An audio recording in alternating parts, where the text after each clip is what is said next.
ప్రాణాలను కాపాడాల్సిన అంబులెన్సే మరణానికి కారణమయ్యేలా నడిపితే ఇది బాధ్యతాహీనత లేకంటే నేరమా?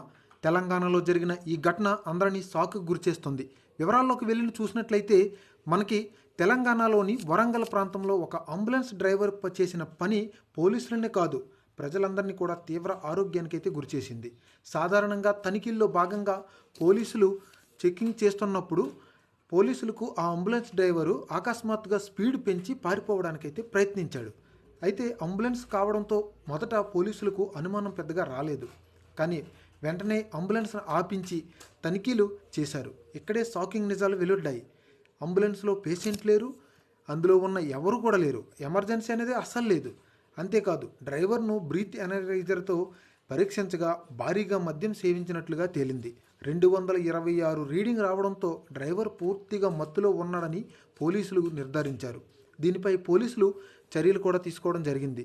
డ్రంక్ అండ్ డ్రైవ్ కేసు నమోదు చేసి ఆ అంబులెన్స్ని అయితే సీజ్ చేసి డ్రైవర్పై కఠిన చర్యలకు సిద్ధం చేసి ప్రాణాలను కాపాడాల్సిన వాహనాన్ని ఈ విధంగా నిర్లక్ష్యంగా ఉపయోగిస్తే సామాన్య ప్రజలకు ప్రమాదమని పోలీసులు హెచ్చరించడం జరిగింది.